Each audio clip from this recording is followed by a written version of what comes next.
여러분의 가정과 사업장이 늘 충만하시기를 바랍니다. 보통 사람들은 안정적인 삶을 살고 싶어 합니다. 여러분도 그러시죠? 예. 예측 불가능한 어떤 위험으로부터 여러분의 마음이 평온해지고 일상의 안전을 확보하고 싶어 합니다. 이것을 위해서 여러 가지를 우리가 염두에 둬야 되는데 그 하나가 뭐냐면 경제적 기반이 확보돼야 됩니다.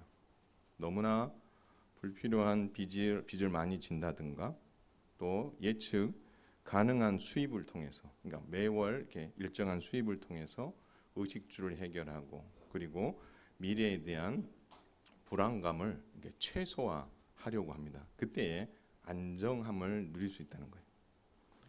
리스크 관리를 또 합니다.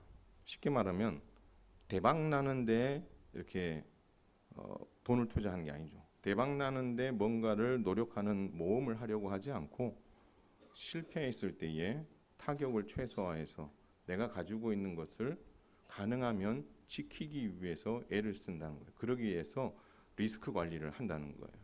그래야 안정적인 삶을 살 수 있다는 거죠. 세 번째는 뭐냐면요. 예측 가능한 일상을 선호하게 되는 거예요. 이게 무슨 말이냐면 TV에 나오는 것처럼 막 극적인 성공 이것을 바라는 것이 아니라 가족끼리 평범하게 규칙적인 어떤 나름의 삶을 살면서 행복과 만족을 누리고 싶어 한다라는 것입니다. 마지막 네 번째는 뭐냐면요. 정신적인 여유예요.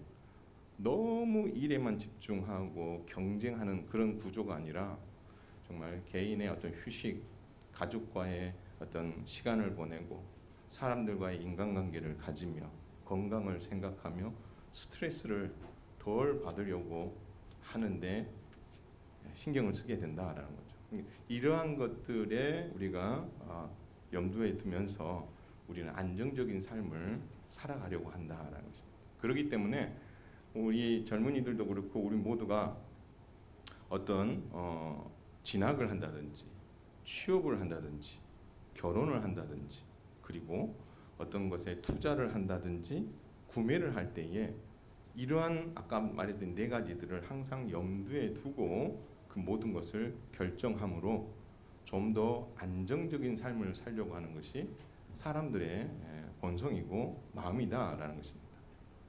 그러나 안정을 추구하는 마음, 이 뒤편에는 또 다른 마음이 하나 있어요. 그게 뭐냐면 혹시나 불안정한 삶을 살게 되면 어쩌지?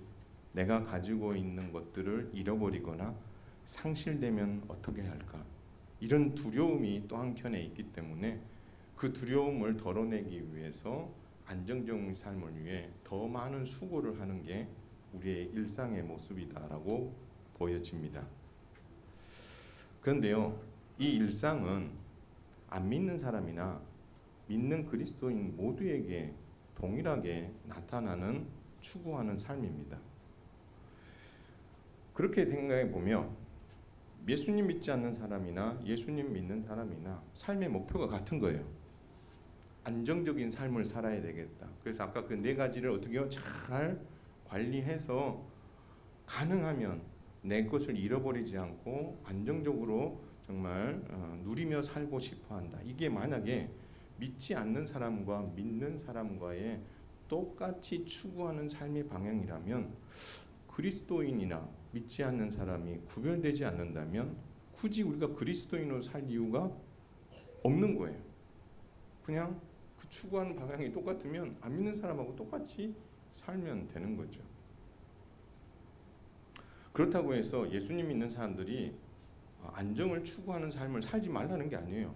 아무렇게나 사는 게 아니에요. 그리스도인들도 리스크를 관리하고 경제적 기반을 탄탄히 하고 또 어떤 정신적인 여유나 예측 가능한 일들을 준비하면서 살아가려고 하는 거 당연히 그리스도인도 그렇게 살아가야 되는 건 당연한 겁니다.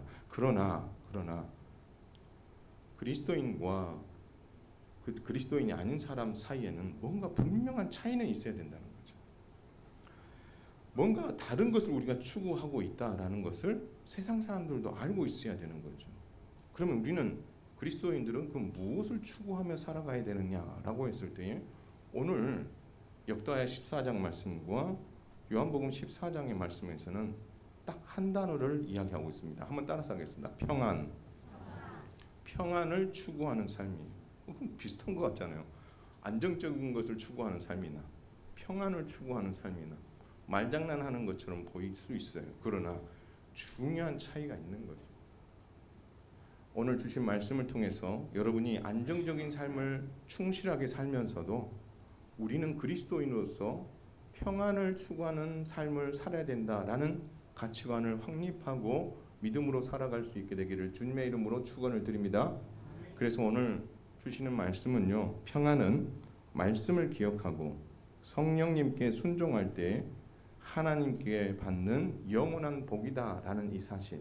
그래서 평안을 추구하는 것이 어디에 근거하고 있는가를 우리가 분명히 알아서 정말 안정적인 삶만을 추구하는 자들이 아니라 평안을 추구하는 한 단계 더 높은 단계까지 뛰어오르는 우리 모두가 되기를 주님의 이름으로 축원을 드립니다. 아사 왕이 왕으로 등극했어요. 이스라엘의 남유다의 세 번째 왕입니다. 근데 그에 대한 평가가 이렇게 되어 있어요. 그는 41년을 통치했어요. 그 중에서 10년을 이렇게 평가합니다. 평안했다라고 표현했어요. 이것을 무려 짧은 절 안에 5번이나 표현해놨어요. 근데 이 5번을 똑같은 단어로 해놓은 것이 아니라 2개의 단어를 하나는 3번, 하나는 2번 사용해서 이 평안이 뭔지를 우리에게 분명히 말해주고 있습니다. 첫 번째 3번 사용했던 단어는요, 조금 발음이 좀 어렵네요. 샤카트라는 단어예요. 이 단어는 뭐냐면요, 한번 따라서 하겠습니다. 전쟁이 없었다. 전쟁이 없었다는 거예요. 외적으로부터의 침입이 없었어요. 그래서 그 10년 동안 남유다에 전쟁이 없었다. 이것이 평안이다라고 말씀합니다. 여러분 전쟁이 있으면 평안해요? 평안하지 않아요? 아니, 전쟁이 있으면은 지금 우리가 전쟁과 직접적인 관련이 없지만 전쟁 당사국들은 지금 피를 말리는 거죠. 그렇죠? 죽음에 대한 두려움뿐만 아니라 경제적인, 정치적인 모든 리스크를 다 경험하면서 죽을 맛이겠죠. 그렇죠? 근데 그 전쟁이 어떻게 20년 동안 없었다라고 이 샤카트라는 단어로 이 평안을 설명했어요. 두 번째 단어는 뭐냐면 누아흐라는 단어입니다. 이것은 아까 말했던 샤카트가 어떻게 오게 됐는가를 이야기하는 거예요. 그래서 6절 7절에 보면 여호와께서 아사에게 평안을 주셨으므로 7절에 보면 주께서 우리 사방에 평안을 주셨으므로 이때 평안은요.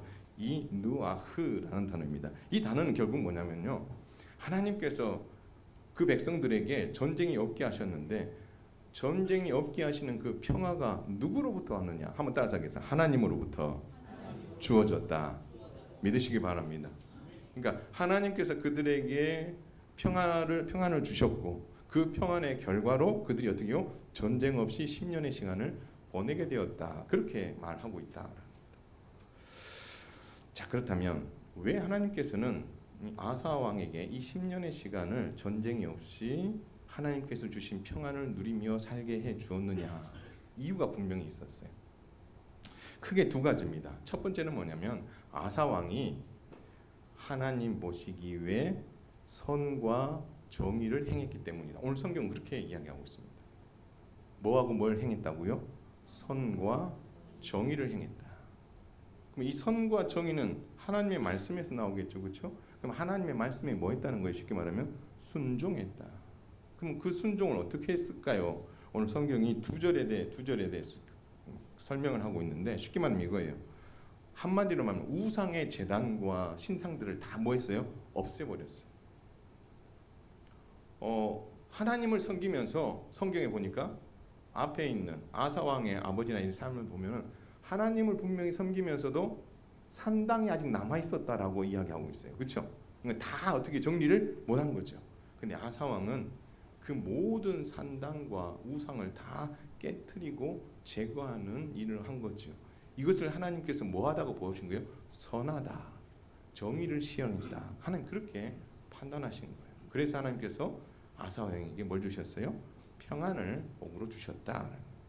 두 번째는 뭐냐면 이거는 앞선 것을 행한 것에 대한 결과물이에요.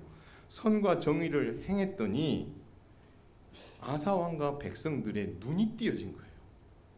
눈이 띄어져서 한번 따라서 하겠습니다. 하나님을 찾게 되었다. 놀라운 변화 아니겠어요? 그 전에는 우상이랑 같이 있으니까 시선을 어떻게 해요? 한 곳으로 집중하지 못하는 거예요. 이쪽엔 또 뭐가 있지 하고 시선을 돌릴 수 있다 없다? 돌릴 수 있어요. 근데 그 모든 것을 다 제거하고 나니까 백성들의 눈에 누구만 보이는 거예요? 하나님만 보이게 되는 거예요. 그래서 4절에 보니까 뭐라 했냐면 여호와 하나님을 찾게 하였다라고 말하고 있어요. 그리고 여호와의 율법과 그리고 명령을 행하게 하였다. 그러니까 그 제거할 것을 제거하니까 우리가 무엇을 해야 될지를 알게 되어서 율법과 규례와 법도를 행하고 그리고 하나님을 찾게 되었다. 이런 하나님의 말씀에 순종을 했더니 하나님께서 그들의 눈을 열어서 하나님을 더 잘 섬기게 하고 하나님을 만나게 하는 은혜를 주신 거죠. 그래서 그 백성들과 왕이 평안을 누리게 되어 여러 해 동안 뭐가 없었다는 거예요? 전쟁이 없게. 그래서 전쟁이 없으니 그때에 그 백성들이 뭘 하게 돼요? 견고한 성읍들을 짓게 되는 거예요. 그래서 우리가 아까 읽었던 말씀에도 보니까 8절에 군대가 잘 정비되고 그리고 성읍들이 잘 세워지는 그런 일들이 있었다라는, 이게 뒤바뀌지 않았죠. 하나님은 뒷전에 두고 성을 세우고 군사를 키우는 일을 앞선 게 아니라 뭘 먼저 했더니 하나님 앞에 순종하고 하나님을 찾았더니 하나님께서 평안의 복을 주셨고 그 평안의 복 안에서 그들이 뭘 한 거예요? 군사도 양성하고 그리고 성읍도 견고하게 세우게 되었다라는 것입니다. 여러분 아사 왕이 어떻습니까? 좋습니까? 안 좋습니까? 좋습니다. 아주 잘하고 있어요. 자, 그런데 우리가 여기서 놓쳐서는 안 되는 한 가지 놀라운 신앙이 이 안에 숨겨져 있어요. 여기서 이 답을 찾아야 되는 이유가 뭐냐면 앞서 서론에서 제가 안정적인 삶과 그리고 평안을 추구하는 삶, 우리는 어떤 편에 서 있는가? 물론 그리스도인이면 이 두 가지를 잘 해야 되겠지만 어디에 우선을 두냐라는 질문에 대한 답을 여기서 찾을 수 있다라는 것입니다. 여러분, 이들이 이런 큰 평안의 복을 누리게 된 가장 큰 복은 앞서 말한 그런 순종도 있었지만 한번 따라서 하겠습니다. 마음에 있다. 이 백성들의 마음에서 참 마음밭이 너무 좋았던 거예요. 그래서 여러분 오늘 본문 7절을 한번 읽어볼까요? 역대하 14장 7절 한번 읽어보겠습니다. 시작. 아사가 일찍이 유다 사람에게 이르되 우리가 우리 하나님 여호와를 찾아, 누구를 찾았으므로? 여호와를 찾았다.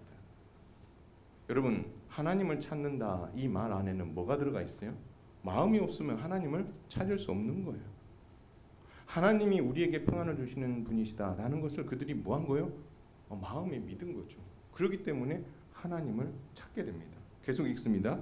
이 땅이 아직 우리 앞에 있나니 우리가 이 성읍들을 건축하고 그 주위의 성곽과 망대와 문과 빗장을 만들자.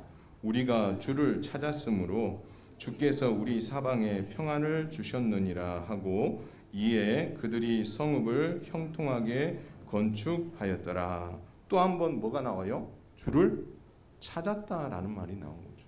그리고 나서 그들이 어떻게 국방력과 성읍을 짓는 것을 견고하게 했다라는 거죠. 그럼 결국 여러분 이 아사 왕과 이 남유다 백성들이 이런 평안의 복을 누릴 수 있었던 그 출발점은 어디에서 나온 거예요? 이 백성들의 마음에서 나온 거죠. 이 백성들의 마음에서 무엇을 찾은 거예요? 하나님을 찾아야 되겠다라는 마음이 그들 마음에서 일어난 거죠. 그래서 그들의 마음이 주변에 있는 이단의 어떤 그런 우상이나 이런 것에 마음을 빼앗기지 아니하고 오직 하나님만을 향하게 된 거지요.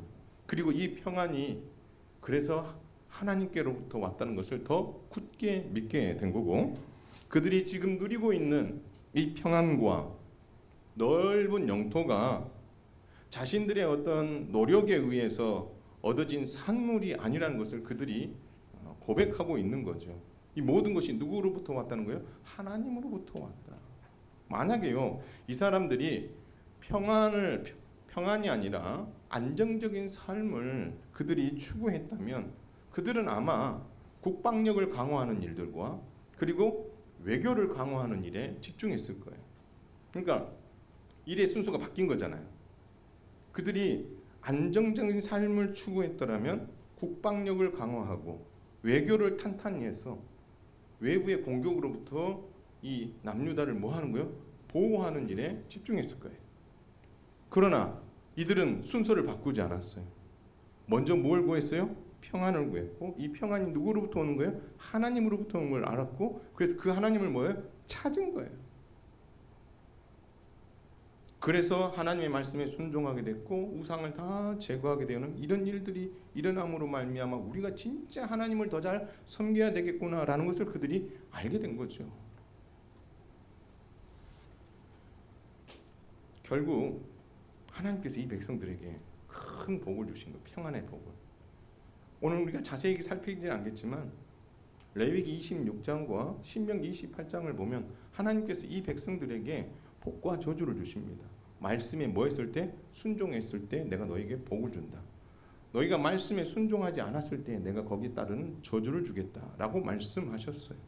결국 이 모든 이야기들은 또 근거를 따져 올라가면 레위기 26장과 신명기 28장에 하나님께서 이 백성들과 맺은 언약, 그 말씀에서 출발하는 거고 그 말씀을 뭐하게 순종하겠다라는 그런 마음이 들므로 말미암아 그들은 하나님을 찾게 되고 이런 놀라운 평안의 복을 누리게 되었다라는 것입니다. 그러면 이 평안은 하나님께로부터 왔지만 이 아사 왕과 백성들의 입장에서는 어디서부터 출발한 거예요? 마음에서부터 출발한 거죠. 하나님을 찾고자 하는 마음. 그랬더니 눈이 열려서 끊어야 될 건 끊게 되고 다 정리하니 하나님이 더 잘 보이게 되는 거고 그러니 하나님을 더 잘 섬기게 되고 그러니 하나님 거기서 뭘 주시는 거예요? 평강의 복을 그들에게 주시게 되었다라는 것입니다. 여러분 은혜가 넘치고 평강이 넘치면 좋은 일이 계속돼야 될 것 같죠. 근데 오늘 우리가 읽지 않은 9절부터 무슨 일이 갑자기 생기냐면 이 평강의 복이 있는 가운데 갑자기 외부의 침입이 일어나게 됩니다. 구스 사람이 100만 대군을 몰고 이스라엘을 공격해 옵니다. 100만 대군을 놀라지 않으시면 안 되는 게 우리나라 군인이 50만이거든요. 100만의 군대를 몰고 온 거예요.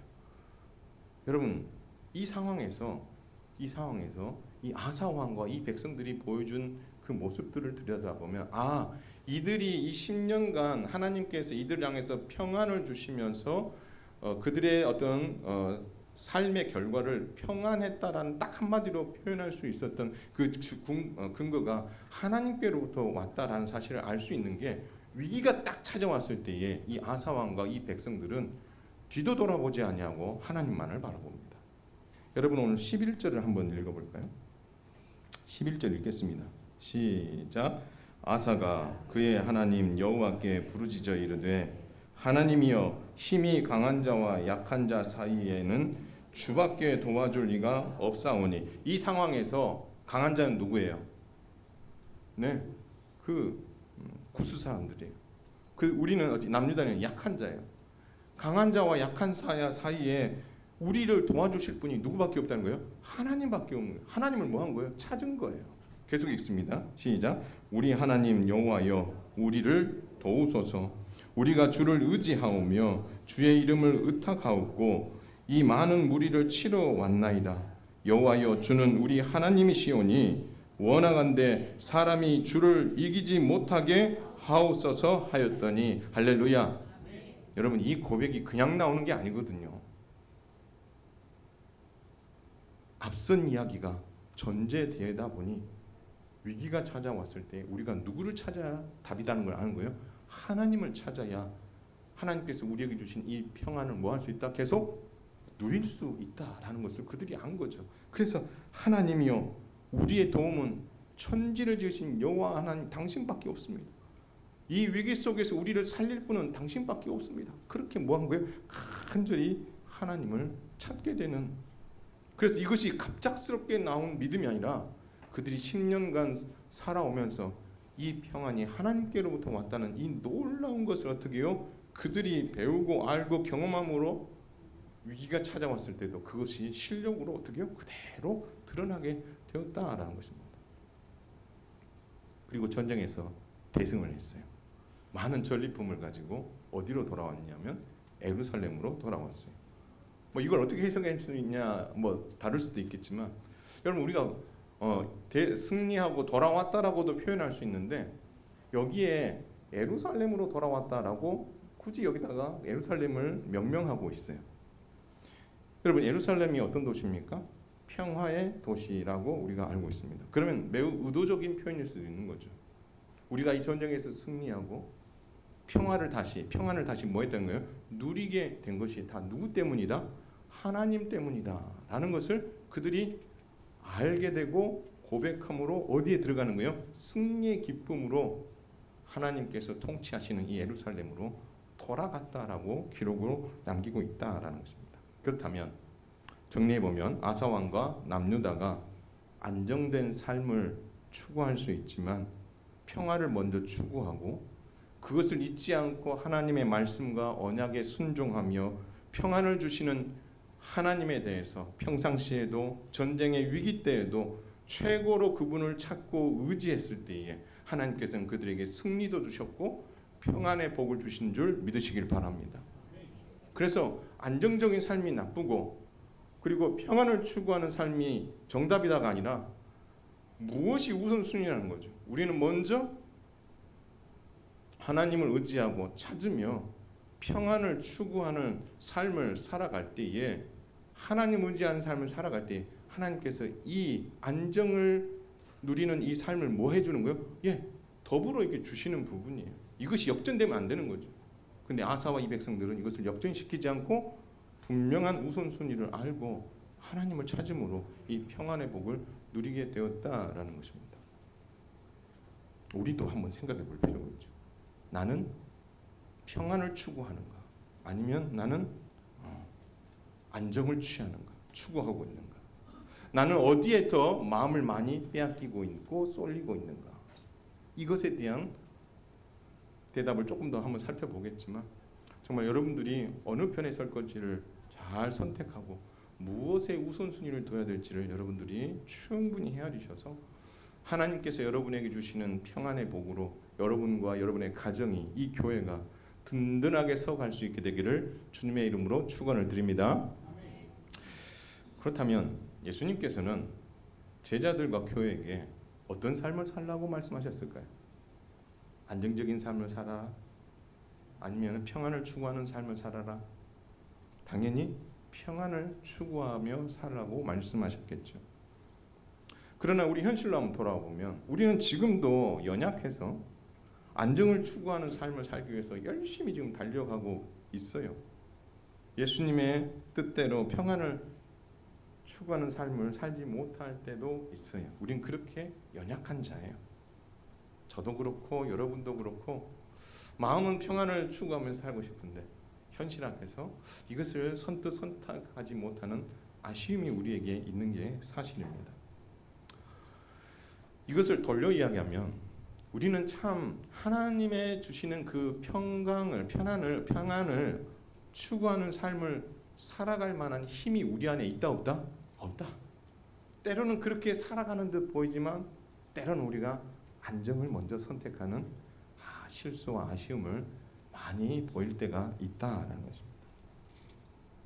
그러나 한번 따라서 하겠습니다. 우리 힘으로는 절대 할 수 없다. 우리 힘으로는요.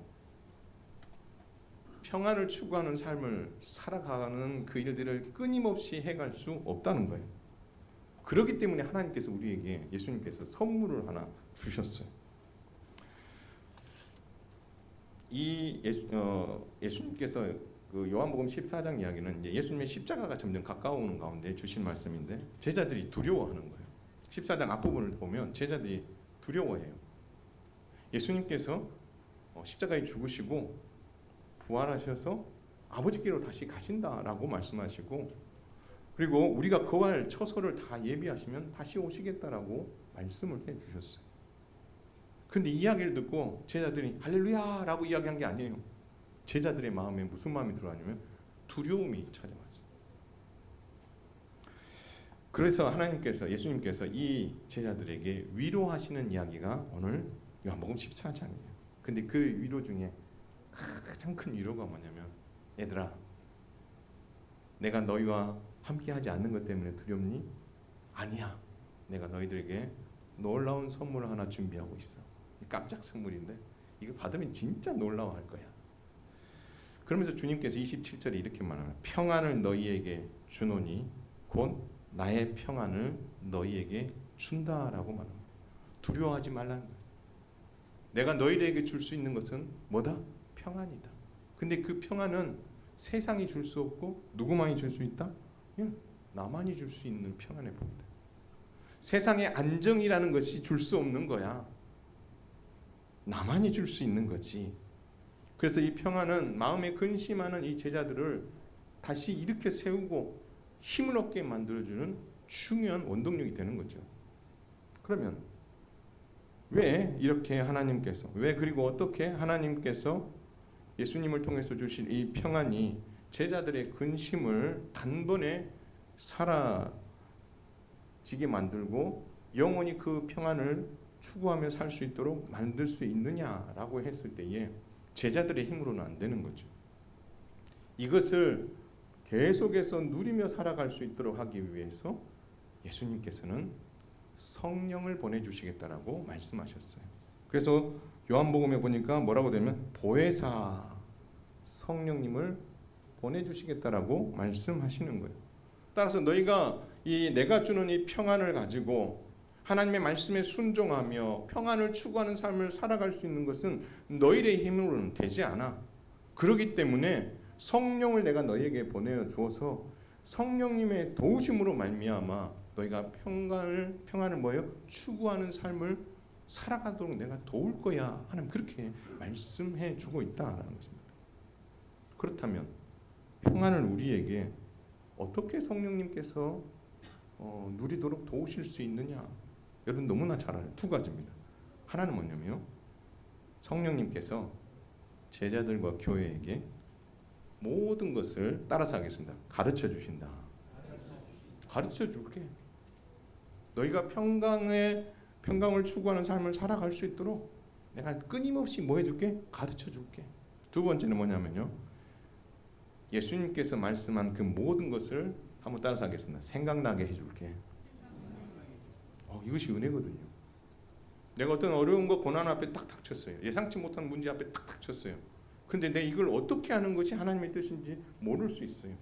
그러나 성령 하나님의 도우심을 구하며 끊임없이 묻는 자, 바로 그 상황 앞에서도 하나님, 제가 이 상황을 어떻게 판단하는 것이 좋을까요?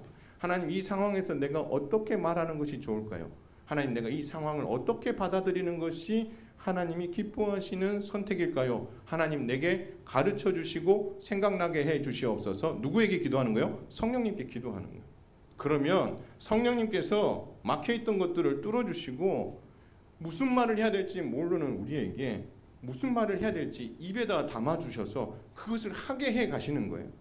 그래서 이 문제가 딱 절벽같이 딱 앞에 버티고 있어서 해결할 수 없는 문제인 줄 알았는데 평강을 주시는 그 성령님의 도우심을 구하며 가르쳐달라, 그리고 생각나게 해달라 구했을 때에 하나님께서 그 문제를 어떻게 해요? 개입하셔서 입술에 말을 주시고 생각의 능력을 주셔서 그 문제를 뭐하게 해주신다는 거예요?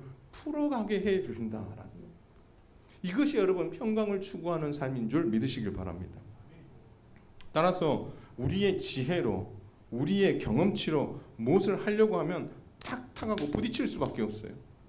그러나 우리가 성령 하나님을 추구하고 그분이 주시는 평강을 추구하고 그분이 이 평강을 추구할 수 있도록 우리에게 가르쳐 주시고 생각나게 해주신다는 것을 믿고 그 순간순간마다 그분의 도우심을 구하며 찾고 가르쳐 달라고 하고 그리고 도움을 요청하면 하나님께서 도움에 합당한 것을 채워주셔서 그 문제를 뭐 하겠다는 거예요?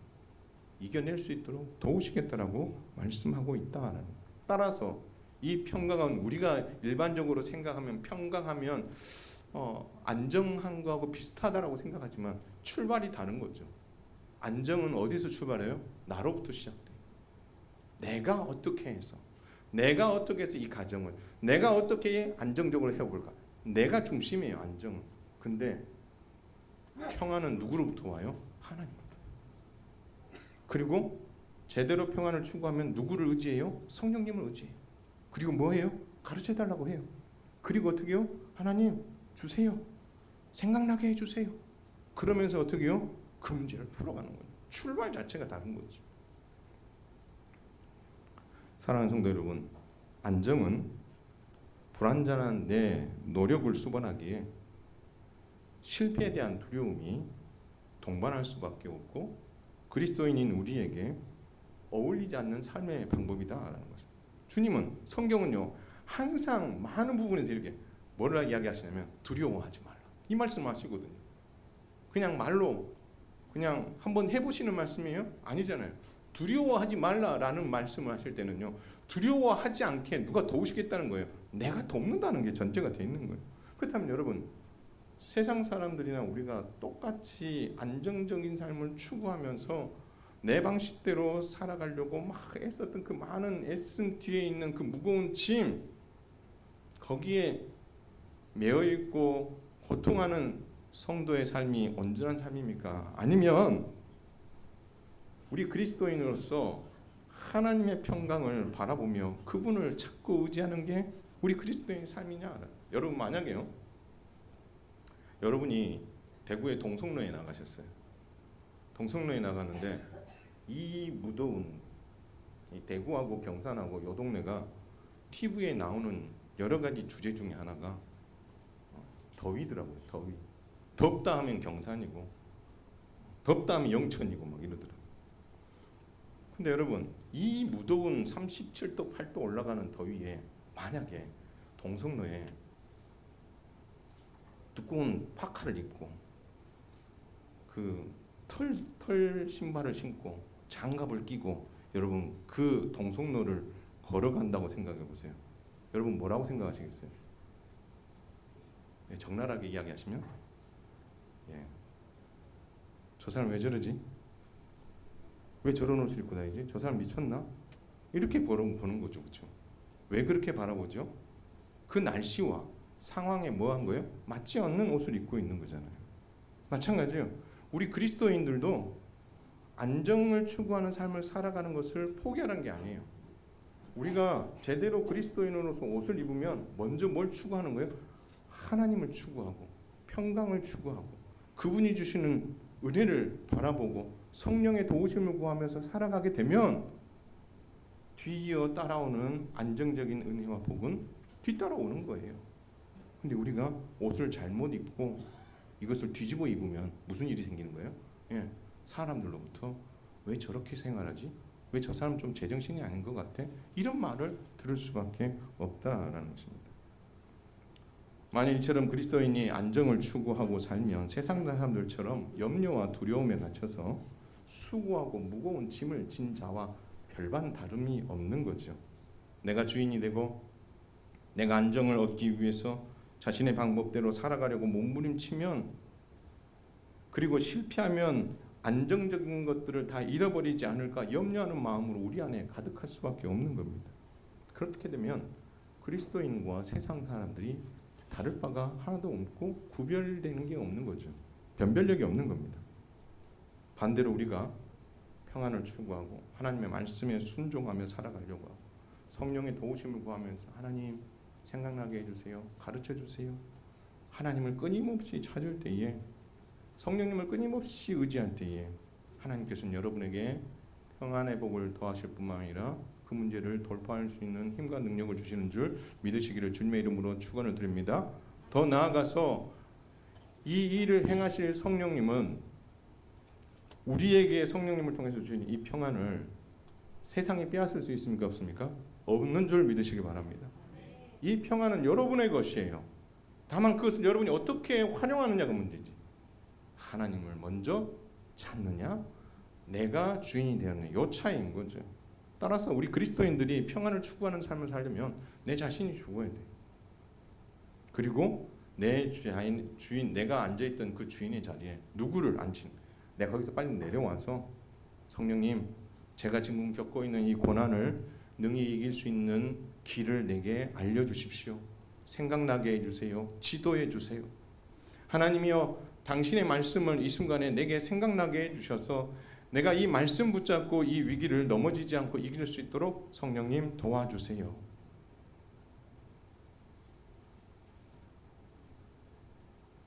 세상의 방법으로는 안 된다라는 거죠. 더 이상 우리가 이 방법을 앞세워서 아둥바둥 살아가거나 뭘 해야 될지 몰라서 이리저리 휘청휘청거리는 인생이 아니라 분명히 우리가 가야 될 바를 알고 믿음의 길을 걸어감으로 하나님을 영화롭게 해드리는 주의 백성들이 다 되시기를 주님의 이름으로 축원을 드립니다. 사랑하는 성도 여러분, 우리가 만약에 이처럼 평안을 이렇게 추구하는 삶을 살게 되면 누가 제일 먼저 달라질까요? 한번 손을 딱 해서 내가 달라진다. 시작. 내가 달라진다. 여러분이 달라져요. 여러분 수고하고 무거운 짐을 계속해서 짊어지고 내가 그 안정적인 삶을 내 방식으로 어떻게든지 정말 붙들고 가보겠다고 하면 여러분 그것이 어디에 다 드러나냐면 여러분의 얼굴과 얼굴빛에서 다 드러나게 돼 있어요. 여러분의 얼굴에서 말합니다. 뭐라고 하면 여러분 제 얼굴 좀 봐주세요. 제가 지금 너무 힘들거든요.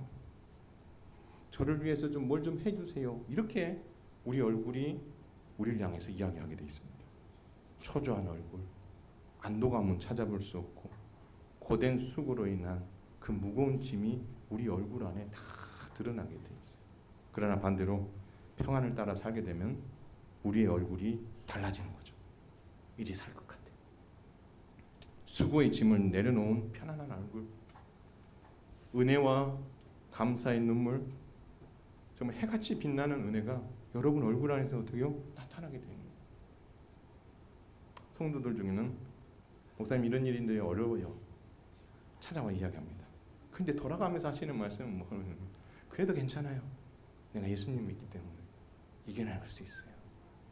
여러분 이렇게 이야기하시는 걸 보면 이분의 믿음을 겉만 보고 판단할 게 아니라 이 고난이 찾아왔을 때에 이것을 어떻게 대하느냐를 보니까 이분이 새롭게 보이더라고요.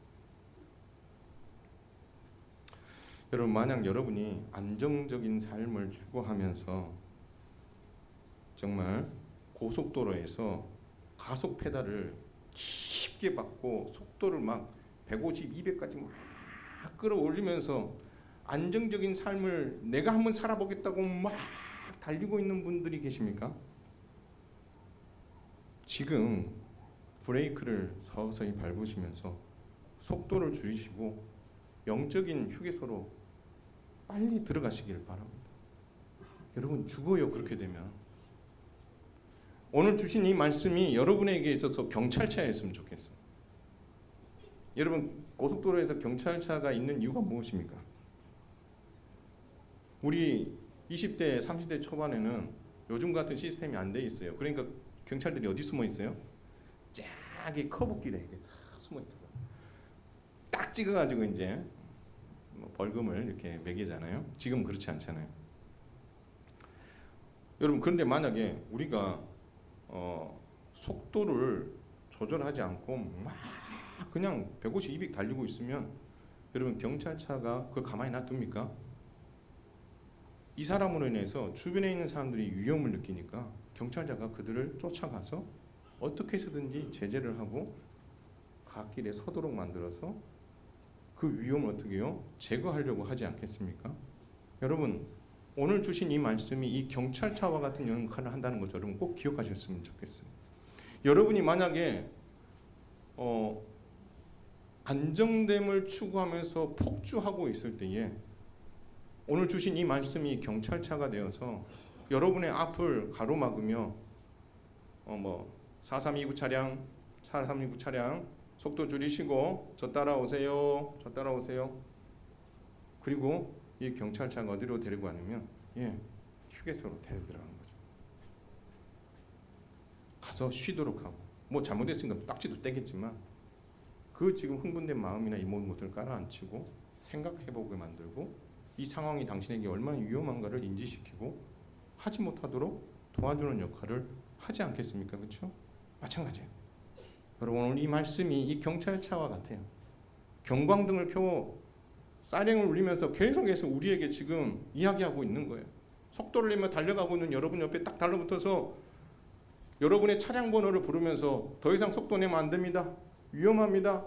지금 저를 따라와서 휴게소로 들어가세요. 아니면 저 갓길로 세우세요. 당신 그러면 죽습니다. 당신이 그렇게 가야 될 길이 아니라고요. 라고 계속해서 이야기해 주고 있는 거예요.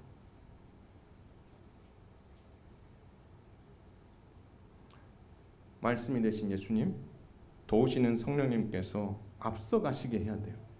내가 앞서가게 되면 하나님의 말씀이 어떻게 해요? 이렇게 지도하면서까지 성령님께서 여러분을 지도하시면서까지 여러분을 평안을 소망하며 살아갈 수 있는 길로 어떻게 해서든지 이끌어 가실 거예요.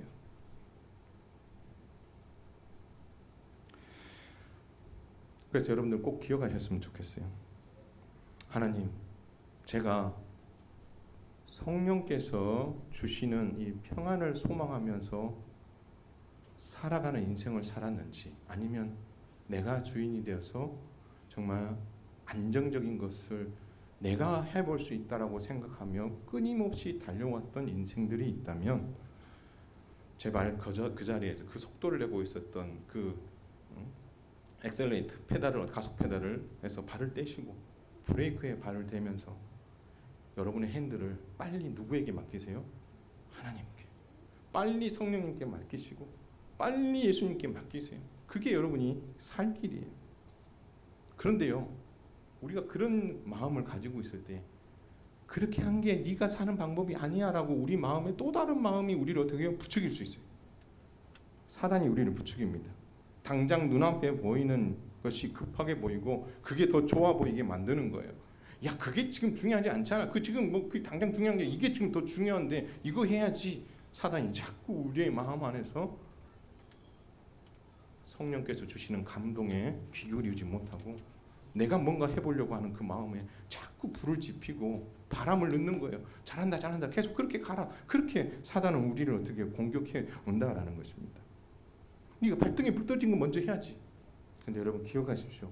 이 사단의 속임에 넘어가지 않기를 주님의 이름으로 축원을 드립니다.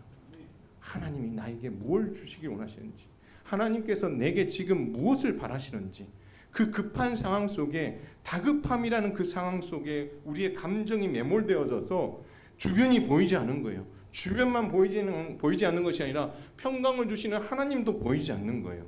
그러면 우리가 사단에게 매어서 그 일에 풍덩하고 빠지게 되는 거죠. 그러나 기억하십시오.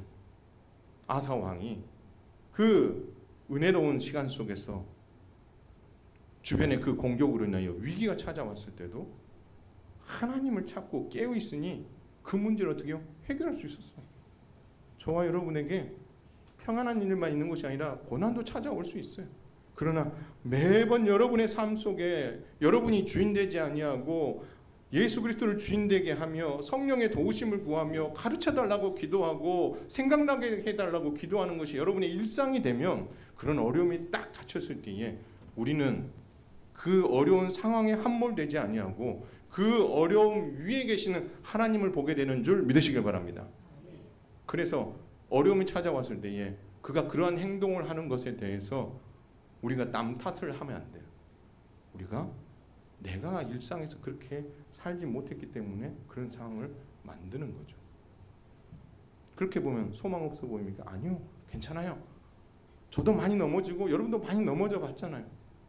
다시 시작하면 돼요. 다시 성령님의 도우심을 구하면 하나님, 내가 이렇게 연약한 자입니다.